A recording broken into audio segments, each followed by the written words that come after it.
It's a BumbleKast Mini, sponsored by JR Unbound. All right, we're back with another Standard Palooza. This time, all these questions come from YouTube comments. We're starting with this one from Islam I. What if Fang met his version of Archie and Fleetway, and which of them would give a real duel in a whisper? It's been a long time since I read Fleetway Fang. Knack. They called him Knack in Fleetway, didn't they? I mean, probably. Did they spell it with a K? Was it weird like that? I don't know. He had shrink gas, I remember apparently. he was... I remember he was with the Chaotix, but I don't really know anything beyond... I don't remember anything beyond that. Mm-hmm. And Archie's Fang, Knack, I guess, way more ruthless and vicious and arguably competent, whereas Fang the Jerboa is more of a goofball. He does well enough that he's a problem for Sonic and company, but he is not nearly the level of threat that Archie Fang was. Knack, whatever. God, there's too many names for this guy. There's two. That's too many, apparently. Okay, so in Fleetway, Knack, spelled correctly, spelled like his name, original name at least, is Knack the Weasel, and he apparently has a genius-level intellect and is great at hacking, which is odd. All right. It's weird. He likes money, revenge, and explaining things. All right. Weird. He's very greedy, so he's Wario. No, that's par for the course. It's Techno's rival, I guess, apparently. Something like that. Weird. Really? Huh. I don't know. I guess it's something like that. Or at least some sort of, even though Techno and Knack never interacted. I guess just a counterpart, maybe? All right. Either way. Yeah, there you go. There's some facts for you. Here's one from Axiom. Was the Super Genesis wave going to affect just Sonic and Mega Man's multiverse, or all of Archie? Eggman says it was going to rewrite all of creation, so I was just wondering. Like, you mean Archie? Yeah, no, it was just going to be consigned to Sonic's multiverse. Nothing beyond that scope. No. I guess you could say it was delayed a little while and got Archie, the main Archie mainline universe eventually with the reboot, but took a while to get there. But no, Riverdale was safe from Eggman's machinations. Unless you want to explain Riverdale, the TV show. All right, here's one from Ghost Cat. If Sonic in 06 turned Hyper against Solaris, would he be able to defeat it alone without Shadow and Silver? Hard to say, because we don't really know the full extent of what Hyper can do. It's flashier than Supersonic, and there's that, screen clear blast. The implication is it's stronger, but we don't know to what degree. Fandom has gone a long way to assume that it's just ludicrously powerful, but we don't have a ton to back that up. Nope. Here's one from Aikido N. Kind of a goofy question, to be honest. If IDW characters were allowed to participate in the Olympic Games with Sonic, Mario, and the others, what kind of sports would Tangle, Whisper, Jewel, Lanolin, and Starline excel in? Well, goofy questions are just what we do here. Pretty much. Tangle, track and field, maybe even some gymnast stuff, like the performance routine with the ribbon, but she uses her tail instead. Whisper, any kind of marksmanship competition in the bag. Jewel, figure she's more of a spectator. She'd be like on the sidelines with Charmy and everybody officiating. Lanolin, maybe track and field as well. Oh, it's kind of boring, but maybe more like your field events, your javelins, your shot puts, that sort of thing. And Starline's a boss character that you come across, and he's got some kind of different tricore that allows him to excel at whatever event you're competing at. But you defeat him anyway. That proves that raw skill will overcome manufactured talent any day of the week. Alrighty. Here's a question from Armored Turtle. A while back, there was a question about if the Sonic cast were retired to a zoo, but there you gave everyone an individual exhibit. Now I'm asking how much chaos would happen inside a combined hedgehog exhibit on a daily basis. Oh boy. I mean, are we being humane? Is there enough room for Sonic to run around? That'd be a big exhibit. Like, I mean, you put them all together, wouldn't they be able to conspire on how to break out and also break out all the animals and cause the most amount of chaos? We're assuming that for whatever reason, they are not able to escape the hedgehog paddock until Nedry turns off the power to the park. But until then, yeah, I don't know, Shadow's going to find his one quadrant and just brood there off to himself. Silver is going to be like, this is nice. There's grass. It's green. Nothing's on fire. I'm good here.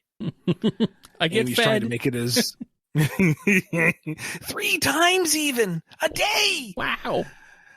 Amy's going to do her best to make it, homey and livable, comfortable, more than just, a field with a rock and a stick. And Sonic's just going to keep doing laps until the moat is even deeper because he just keeps wearing away the outer edge. It's weird. It's weird. They're all in the same exhibit. That's the idea. So I'm like, I feel like this is just a ticking time bomb. Something waiting to happen. There would be mounting tension because would Sonic just stop for a minute? And Amy being a little put out that she's the only one trying to make things a little better here. Could somebody help out, please? But Shadow kind of removes himself from the situation unless Sonic seeks him out to antagonize him just to have some kind of stimulation. Yeah, I suppose. Here's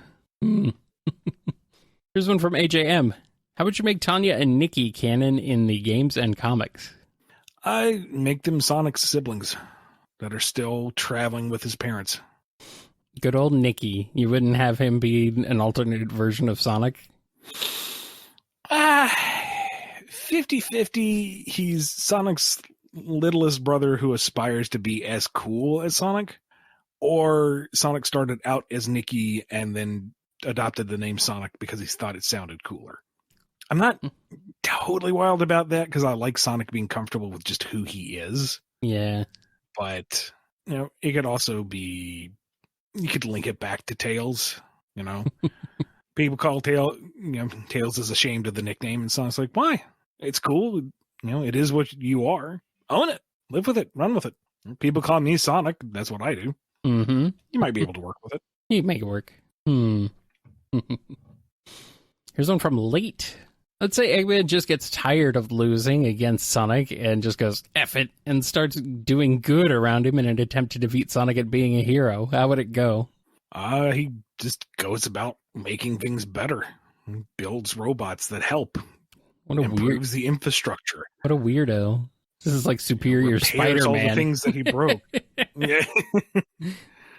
And everyone's kind of on guard waiting for the shoe to drop, Oh, he built that orphanage. Can't wait for it to sprout a death ray. But no, he's legit. He's become, the altruistic benefactor of the world. And Sonic's like, told you it'd happen eventually.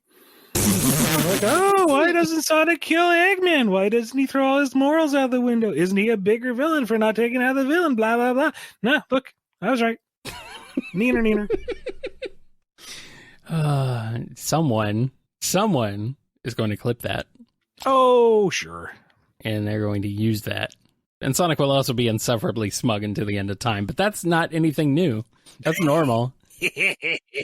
That's just how he is. I mean, how does that change? Ian finally goes off the deep edge. Here's one from Hello and Goodbye. Amy is known to possess many things, up to including multiple properties across the islands and Station Square. Extreme gears that can somehow keep up with Tails and Waves products, multiple cars, sentient and flying ones, and was implied to have paid for everyone's tickets during murder. So how rich is this hedgehog? And yes, hypothetically imagine that this nebulous substance called currency exists. When you put it that way... Why doesn't Amy just pay the Chaotix' rent? I mean, the extreme gear in other vehicles I'm assuming, are gifts from Tails. He's going to include her in the group activities, and he's going to build the tech. Not a big deal. Where does he get all his funding? Yeah. He is very good at recycling all of Eggman's wrecked tech. Yeah, we'll go with that. That's a ticket. That works. As for everything else Amy possesses, she's just so helpful and lovely to all the communities around the world that she gets gifts left, right, and center. That apartment in Station Square, totally a gift. Mm-hmm. Or she's like house sitting for a friend. She doesn't actually own that unit. She's just, staying there for an extended period of time to look after their goldfish. It's non-existent magic. We don't have to explain it. Here's one from Just Does Things. What if Sonic and Eggman suddenly swap bodies for a day? What shenanigans would ensue? Oh, we've done this so many times. Yeah. Boom did this. For this version, I don't remember what we say each time, but this time we'll say Eggman tries to learn everything he can about Sonic while he's in his body. Push the little hedgehog to its limits, get as much data as he can, specifically so he can upload it into Metal Sonic. And meanwhile, Sonic is just kind of like, so this is what it's like to be tall. How fast is this guy? Because he's always outrunning me, and he's like kind of putting Eggman to the test, seeing just what this guy can do. And then when he gets tired of that, he's like, you know what? I can just like stop all the bad things. Goes up to the big old computer and tries to, function quit out of all the evil schemes. Except he can't quite get past the login screen.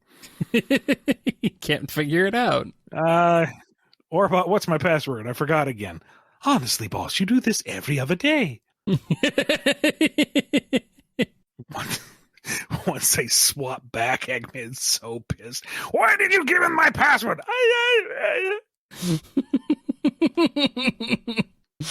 Cubot I could understand, but you? Well. For pity's sake, his mustache was blue. That don't mean anything. I just thought you were being experimental, boss.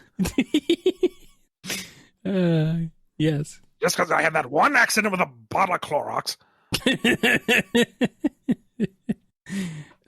Does that mean Sonic would be brown if they swapped colors like that? Orange? It has a very orange mustache. I don't care if it's been brown in the past. I'm calling it orange. Brown. It's orange. It's or brown. It's a burnt bronze. Okay. Here's one from DJ McNerdette. How would a human react to the Chaos Emeralds if they ever attempt to harness their power? Tribes in Sonic's past prospered due to the Emerald's power, so I thought I'd ask. I don't know, because we don't know how the Emerald's power is tapped outside of, willpower. And we know it allows Knuckles to feel. Do other civilizations have a means of extracting the energy? I'm not counting the ancients. They're a whole other thing. Those in the past, the creators of the Gizoids and whatnot, is it a tech that's drawing it out? Is it a matter of willpower? Can anybody access the gems? Or is it something that only, the pure of heart or the strong-willed can do? I don't know. It's not very well defined. No. Maybe someday it will be. Or not. Whatever. It's fine.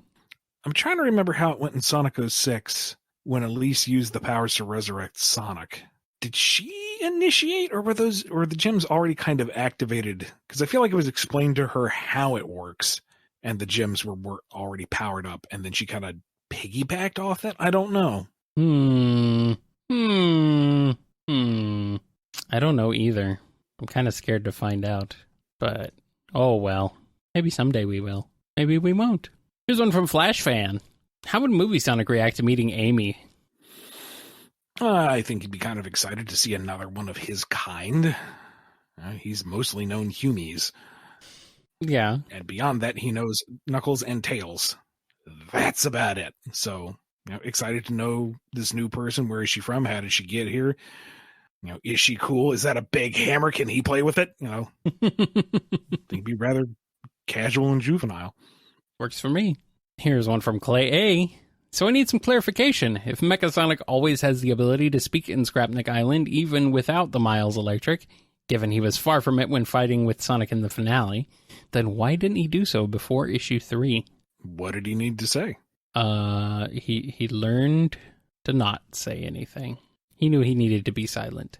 Mechasonic he didn't have to say anything. He let the fighting do the talking. You don't need to be constantly gibbering and filling the space with noise like certain blue hedgehogs. Mechasonic is not Sonic. He doesn't have to say anything. Here's one from the Cleaner Dragon. Mephilistus somehow made his way into the comics. How would the IDW originals react to being copied by him? Sonic would be bemused to have his own Shadow doppelganger. This again. Hey, Shadow, look, it's even faker. Tails would be unsettled and on guard and kind of mad that he has proof of just how short he is. God, I thought he had a bit of a growth spurt lately. Couldn't just grow a little bit, humor him.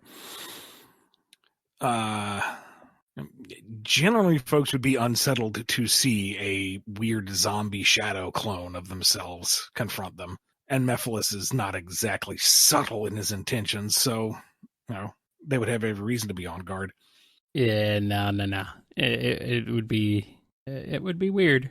They would not like it. Here's a question from Laren M. Is the civilization on Neutrogic High Zone from Chaotix one of the civilizations in the area of the Mystic Ruins that became Angel Island? No idea. There are a lot of unexplored mysteries, and that is one of the most mysterious of the mysteries, and kind of teetering on the edge of canon. So I got nothing. I just want to know what Neutrogic means. Well, it's newer than Old Trogic. Oh, okay. Here's a question from Citrus Red. While it is not anatomically possible for hedgehogs, some species, such as porcupines and tenrecs, have the ability to rattle/rub their quills together in order to create noise, either for the purpose of intimidation, akin to rattlesnakes, in the case of porcupines, or as a genuine method of communication, in the case of tenrecs. Disregarding the fact that this does not, as far as we're aware currently, apply to hedgehogs or echidnas, is there anyone in the main Sonic cast who could and or would be able to do this? Or are the quills in this world too closely similar to hair to count? I'm inclined to say it's closer to hair. Yeah. It isn't really treated like animal quills. Although that's a fun enough little factoid that, if there was ever a porcupine character, maybe give them a sound-based technique. Mm-hmm. Not what anyone would expect. I think porcupines are more known for the needles and maybe launch the things, but I don't know. It would be a possibility. I don't think we're going to see Surge rattling off her ponytail anytime soon. Ponytail is more of an extended top knot. Regardless, she's not going to be creating any thunder with her lightning. No danger, water rising. Wait, hold on. Kit's there. Never mind. The water is rising. Run! Thank you to JR Unbound for sponsoring all these standard cues. If you want to be as generous as him or want a BumbleKast Mini of your own, head over to patreon.com/BumbleKast, Ko-fi.com/BumbleKast, or become a YouTube member. Be good to yourselves, be good to each other, and we will see you next time on the BumbleKast. Bye!